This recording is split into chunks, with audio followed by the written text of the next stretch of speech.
selamat datang di podcast perdana MPK dengan segmen Chat, Chill, Hear, and Talk.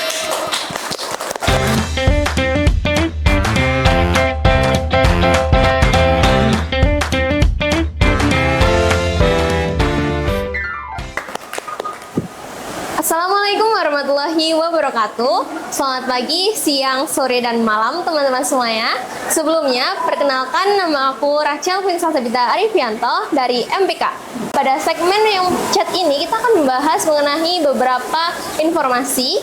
Yang terpenting lagi, kita akan mengundang beberapa narasumber kita, yaitu dari siswa-siswi SMA Negeri 1 Bulawang, yang pastinya memiliki sifat produktif, kreatif, berprestasi, dan lain sebagainya. Nah, podcast perdana kita kali ini kedatangan bintang tamu yang sangat spesial nih teman-teman.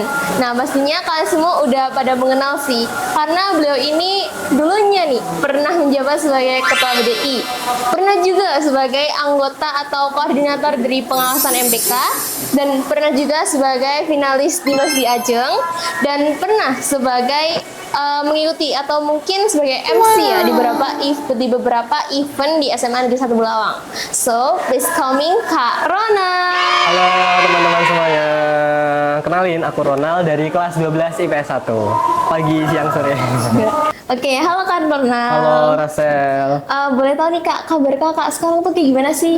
Alhamdulillah kabar aku kali ini baik, baik sekali untuk kali ini meskipun ujian agak mumet ya guys kali ini. Kalau Rasel sendiri gimana? Kalau aku sendiri alhamdulillah baik juga. Alhamdulillah baik Terus juga. juga aman sih. Lancar ujiannya? Alhamdulillah aja. Alhamdulillah lancar ya. Oke, Kakak ini kan kelas 12 ya? Iya benar, Bahasanya kelas 12. tuh agit nih. Iya, agit. Agit banget nih.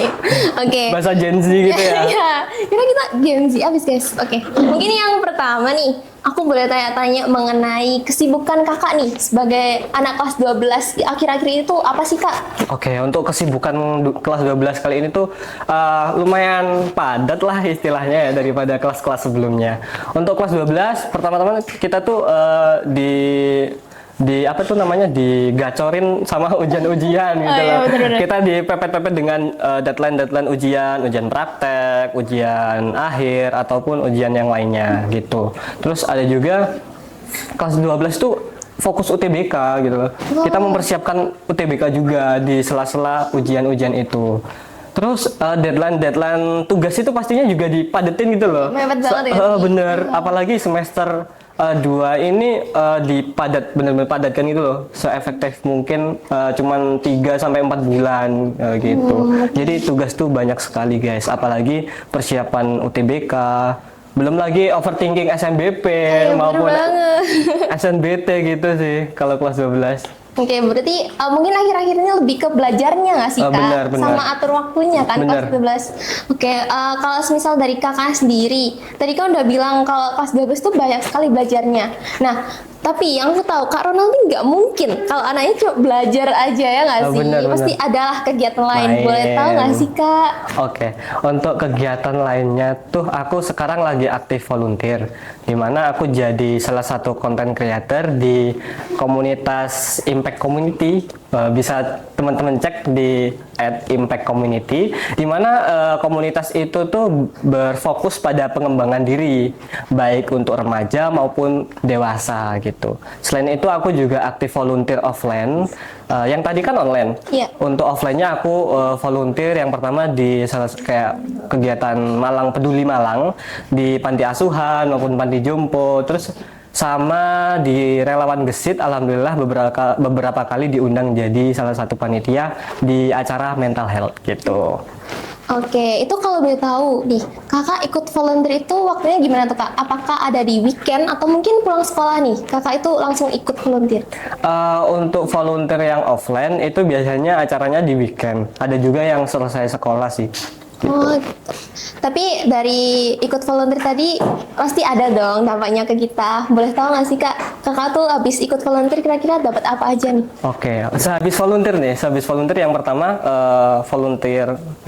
jadi content creator tuh kita dampaknya tuh kita bisa itu loh brainstorming, punya banyak kenalan, terus kita tahu bagaimana cara menciptakan konten yang baik dan juga benar untuk menjangkau audiens gitu. Untuk volunteer offline-nya kan aku fokus di mental health kan. Itu kita jadi tahu gimana cara menjaga kesehatan mental kita, mengenal diri kita, baik berkomunikasi dengan orang lain juga gitu, menjaga hubungan lah dengan orang lain gitu. Oke, nah dari awal tadi tuh kakak udah banyak sekali ya memaparkan ke kita kalau kakak tuh banyak ikut kegiatan juga, terus banyak atur waktu juga kan di kelas 12. Nah, sehubungan dengan kelas 12 nih kak, kira-kira selama di kelas 12 mulai dari awal masuk sampai sekarang tuh ada nggak sih suka sama dukanya menjadi seorang Agit tuh kayak gimana sih? Oke, suka duka Agit tuh banyak overthinkingnya guys gitu. Overthinking kayak masa depan mau gimana gitu. Yeah. Apalagi kita kelas 12 tuh peribahasanya kita mau ke jenjang yang lebih serius lagi. Kan kita SMA ini agak main-main lah, bisa main-main dikit. Kalau mungkin kuliah ataupun setelah lulus SMA kerja gitu kan lebih serius lagi. Kita nggak bisa kayak kita apa ya namanya ya, kita membuang-buang waktu kita gitu loh. Jadi kita harus benar-benar bisa memanage kita mau ngapain supaya kita bisa mencapai tujuan kita gitu. Oke, berarti dari yang kakak sampaikan tadi nih, dari kalau misal kita jadi seorang Agit atau kelas 12 tuh pasti banyaklah pikiran-pikiran tentang masa depan ya kan? Bener banget. Apalagi di masa usia kita sekarang, itu pasti banyak banget kelabilan yang kita dapat. Bener, kayak, usia labil lah. iya bener banget. Itu pernah nggak sih kakak tuh kayak kepikiran kira-kira kalau misal aku nggak terima PTN nih, kita mau kemana ya? Atau mungkin kayak pikiran ke masa depan yang kita mungkin yang bener-bener takutin. Tapi setelah itu kakak pernah nggak sih kepikiran kayak udahlah, namanya juga perjalanan hidup, pasti kita bakal ditutupin takdir yang terbaik sama Tuhan. Itu pernah nggak sih kak? Pernah sih, pernah. Kan awalnya kita tuh fase overthinking kan kayak ini gimana ya nanti setelah lulus SMA bisa nggak kuliah, keterima top PTN, impian kita, ataupun kerja nggak jadi beban orang tua lagi gitu kan. Pasti pikiran-pikiran kelas 12 sekarang. Terus untuk itu cara ngaturnya tuh yang pertama kita harus bisa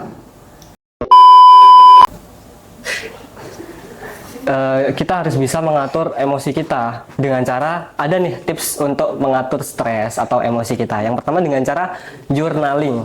Nah, ini benar-benar berdampak bagi teman-teman yang suka overthinking ataupun kurang bisa mengatur stres. Journaling ini teman-teman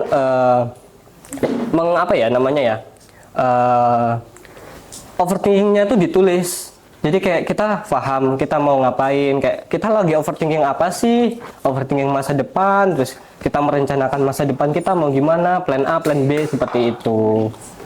Oke, mungkin dari kakak tadi tuh udah ngejelasin kayak caranya gimana sih cara biar kita tuh kalau misal punya pikiran negatif nggak berlarut-larut gitu kan. Iya benar.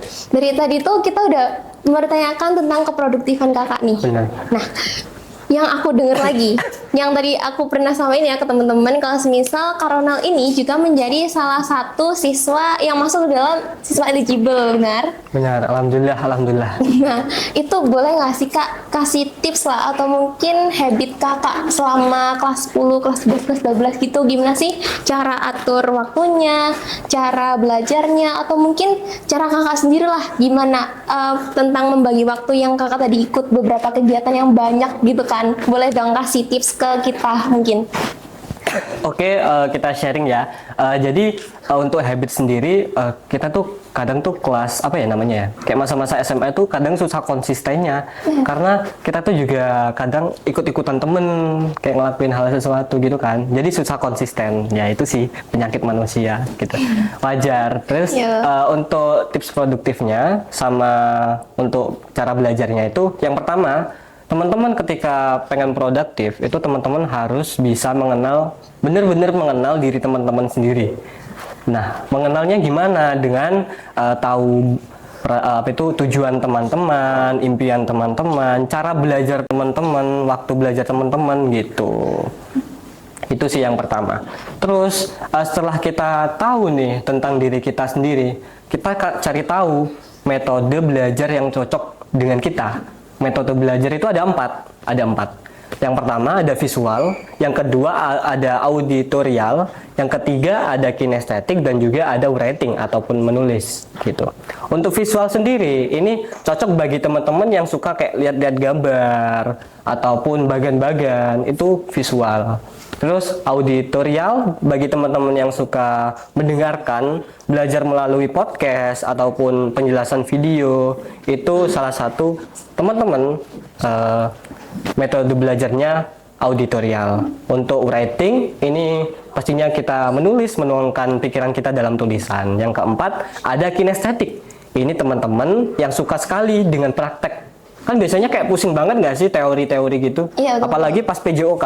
Siapa yang pelajaran PJOK-nya kebanyakan teori ataupun nulis? Pastinya kayak gimana caranya melakukan ini? Kita disuruh nalar gitu nggak sih? Bener, disuruh nalar. Sedangkan PJOK tuh harus praktek. Iya. Gitu. Itu namanya kalau praktek kinestetik gitu. Oke, berarti mungkin dari 4 teknik tadi ya? Iya. Itu kayak seperti mungkin kalau visual kita bisa bikin diagram ya nggak sih? Kak? Benar-benar Terus gambar kayak kalau gitu. mungkin dari auditorial nih, mungkin kita bisa yang biasanya suka dengerin lagu. Iya.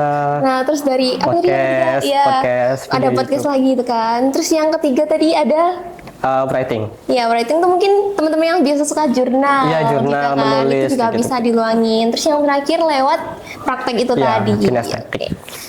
Berarti melewati beberapa metode tadi itu sehingga kakak bisa konsisten mungkin ya dibilangnya untuk menjadi siswa itu. Itu sebenarnya ada lagi sih tahap-tahapannya gitu. Jadi nggak hanya itu. Nah, kita lanjut ya. Iya, Bu. Jadi setelah itu kita harus mengetahui jam belajar kita. Menurut Dokter Michael, salah satu psikolog, itu manusia itu berbeda-beda jam belajarnya. Ada yang pagi banget, ada yang sore, ada yang siang, ada juga yang malam. Kalau Rachel nih tipe orang yang belajar pada jam berapa nih? Aku kebetulan lebih suka yang malam atau mungkin habis subuh itu biasanya. Itu salah satu ciri-ciri Rachel punya jam belajar siang ataupun pagi ataupun malam gitu Iya. kan ya. Jadi waktu produktif Rachel benar-benar bisa berpikir itu kan waktu pagi maupun malam itu. Jadi harus tahu teman-teman supaya teman-teman itu belajarnya maksimal dan hasilnya itu juga maksimal nggak sih? Iya maksimal. Benar gitu. Kadang kalau misalnya kita tuh tahu jam kita, misal jam, kalau pribadi ya kak, Iya. itu lebih prefer kita itu kadang jam 8 atau mungkin sampai bener-bener jam 11 malam. Itu kan ada yang bilang kayak, kamu ngapain sih belajar malam banget? Itu Iya. capek nggak sih? Bukannya malah nggak fokus. Tapi justru di aku itu enggak. Karena kalau misal ya kita belajarnya jam 1 siang, itu lebih banyak distract sama orang lingkungan sekitar. Terus entah mungkin sama orang rumah yang banyak kegiatan gitu kan. Tapi kalau Karona sendiri nih, biasanya tuh jam berapa sih? Aku sama sih kayak Rachel, pagi ataupun malam. Soalnya kayak lebih fokus dan juga kalau kata orang-orang kan ngantuk ya, masih Iya. ngantuk bangun subuh-subuh, bangun jam 2, bangun jam 3. Itu enggak, malah lebih fokus, seger gitu ya. Iya, Otaknya fresh, plong, fresker kali. Oke, nah dari tadi nih kakak udah bilang tentang tips menjadi siswa, tapi hasilnya alhamdulillah ya kak. Alhamdulillah. Masuk nih. Oke, mungkin dari kakak sendiri kan udah kelas 12 nih. Terus pasti itu udah mulai pikirin lah hal yang mateng untuk kita kedepannya kayak gimana. Nah, kalau dari kakak sendiri kira-kira ada nggak sih pikiran kayak, oh aku kalau misalnya udah lulus mau nih kayak ambil kegiatan ini, atau mungkin kalau aku udah lulus kayaknya aku mau ikut ini deh. Ada nggak sih kak? Untuk rencana-rencananya sih ada ya. Nah, itu kan penting banget nggak sih kalau kita harus merencanakan kita ke depannya aktivitasnya mau ngapain, supaya kan jadi kita nggak bingung dengan kegiatan selanjutnya kita mau ngapain dan juga kita bisa mencapai tujuan kita gitu sih. Ada. Ada ya, pastinya ada pastinya kan? ada. Pastinya ada plan lagi. Kalau Rachel ada nggak kira-kira? Mulai kelas 11 ini ya? Kelas 11 ada nggak rencana-rencana kelas 12 mau ngapain, kuliah mau ngapain? Kalau aku ada sih, kebetulan juga nih, aku tuh anaknya suka banget sama journaling. Nah, jadi adalah beberapa mungkin dari kelas 10 yang udah aku plan, tapi nggak tahu juga ya, nanti kita lihat juga sama situasinya. Tapi kalau aku sendiri ada kok, alhamdulillah. Nah, kita kan dari tadi ngomongin journaling ya. Mungkin kita jelaskan sedikit nih, journaling itu apa. Mungkin dari Rachel dulu deh, mungkin dari tadi saya yang ngomong, Rachel sekarang yang ngomong. Oke, kalau dari aku sendiri nih kak. Iya, iya. Jadi karena kan aku anaknya suka banget nulis-nulis. Kebetulan metode belajarku juga writing kan. Nah, itu aku pernah banget waktu kelas 9. Kelas 9 kan kita ujian tuh udah bener di push banget kan sama sekolah, apalagi pakai nilai juga kita dulu kalau masuk ke SMA. Nah, itu kalau misal aku journaling itu kadang sesimpel cerita lah kehidupan. Kayak satu hari ini aku ngapain aja sih gitu. Terus habis itu di journaling juga aku tuh lebih ketata gitu hidupnya. Kayak mungkin aku sesimpel 5 menit mandi, itu aja aku hitung. Karena gimana pun itu kedisiplinan gak sih Kak? Iya benar-benar. Soalnya gimana ya, dari beberapa pengalaman juga, apalagi kita sebagai anak organisasi, itu pasti banyak banget kan memanage waktu, entah itu nanti mau bikin laporannya kapan, terus juga apapun lah program kerja, itu pasti adalah timelinenya. Itu juga itu mungkin berdampak juga sih ke aku. Kalau Kak Arna sendiri nih? Kalau aku journalingnya sama sih, lebih ke mood hari ini gimana, terus apa yang aku lakuin, terus kita breakdown apa yang telah kita lakuin sehingga kayak tujuan kita tuh apakah sudah tercapai gitu. Apakah kita sudah 1% nih menuju apa yang kita usahakan, seperti itu. Oke. Nah, jadi teman-teman, dari segmen kita kali ini kita udah mendapatkan banyak sekali informasi nih yang dari awal tentang kenapa kelas 12 itu tidak semenyenangkan itu ya. Bukan tidak semenyenang itu, senang. Senang tapi Cuman agak tertekan. nah, jadi mungkin buat teman-teman yang masih kelas 10 sama kelas 11 bisa lah dipersiapkan lagi, entah itu untuk masuk PTN atau mungkin mengasih lah beberapa kegiatan positif seperti tadi ada volunteer ya Kak? Iya, ada volunteer, jangan lupa join volunteer guys, seru. Oke, habis ini join. Nah, setelah itu juga yang aku dapat nih dari Kak Ronald tadi, kita itu bisa loh memanage pikiran negatif kita yang sangat berlebihan, yaitu dengan journaling tadi. Ya, dengan journaling. Nggak hanya itu, kita kan bisa jadi lebih produktif gara-gara journaling juga nggak sih? Betul. Bener. Karena mau gimana pun kalau kita kayak bahasanya tuh petentang-petentang nggak sih Iya, Kak? petentang-petentang, keluntang-keluntung. Iya benar. Kalau misalnya kita nggak ada apa ya rank-rankan kegiatan, itu kita tuh pasti bakal scroll. Iya, scroll. Terus ke bawah arus lah zaman sekarang. Iya, kebanyakan bikin ini film. Iya bener-bener. Gini-gini. Ya nggak apa-apa sih kan TikTok kan buat menghibur Iya, diri. bener. Cuman Tapi- kalau kita nggak bisa manage waktu dengan sosial media kita bakal kecanduan banget dan itu berdampak buruk nggak sih? Iya bener-bener.